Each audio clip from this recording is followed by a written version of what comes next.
chers camarades de lutte, chers compatriotes, chers combattants, je ne suis pas obligé de répéter que notre pays va mal. Vous le savez très bien parce que c'est votre vécu. Depuis quelques années, nous vivons dans une crise, non seulement au sommet de l'État, mais également au sein du peuple béninois. Et cette crise se révèle de plus en plus dangereuse ces derniers jours pour ce qui concerne l'actualité préélectorale.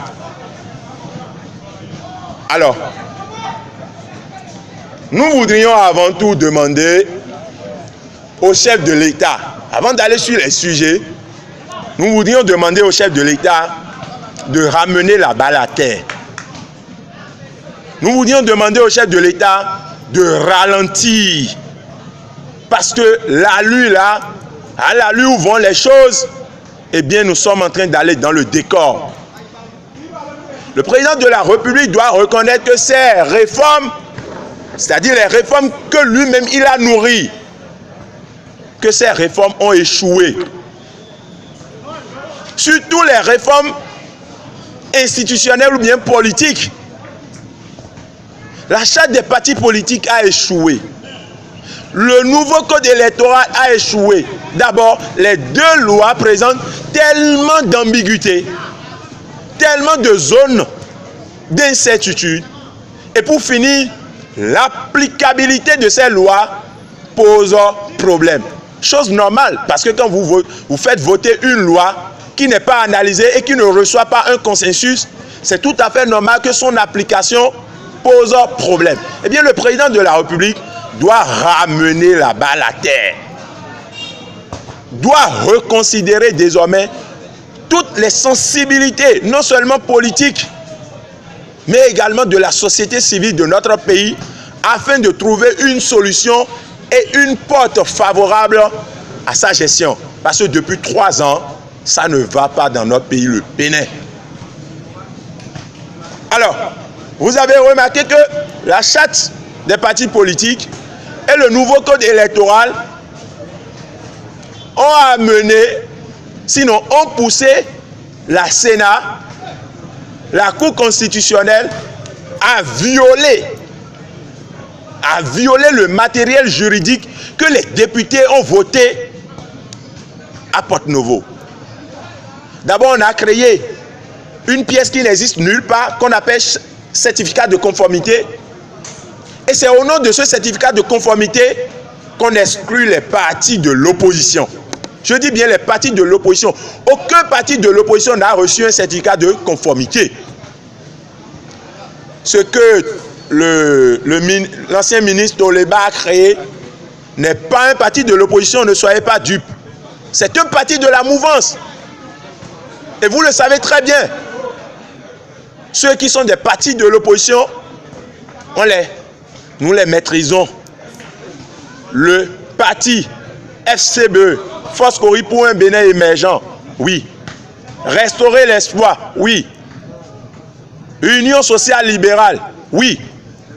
Mais ce qui reste là,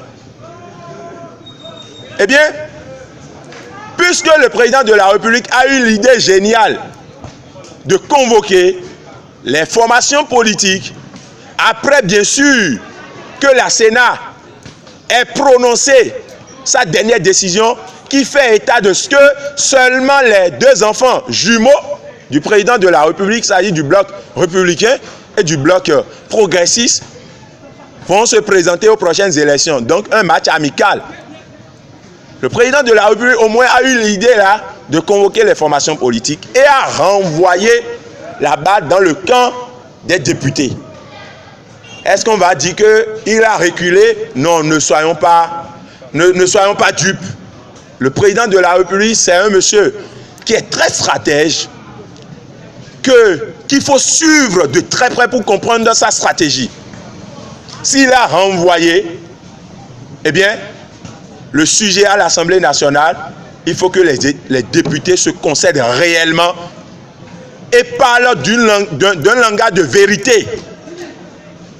les deux chartes, sinon la charte et le code, ont échoué. Revenons alors à l'ancienne charte des partis politiques, qui est plus inclusive. Revenons à l'ancien code électoral, afin que tout le monde puisse aller aux élections. On va non seulement régler les questions de 10% qui était un point de crise, on va également régler cette question de caution qui fixe désormais les coûts pour aller aux prochaines élections à 249 millions. C'est inadmissible. Donc il faut que les députés puissent se retrouver, pas dans la poursuite de la majorité parlementaire ou bien de la minorité parlementaire, mais des députés du peuple, afin qu'on revienne à l'ancienne charte et puis à l'ancien code électoral. Premier niveau, je voudrais ensemble qu'on demande au président de la République de ramener la balle à terre.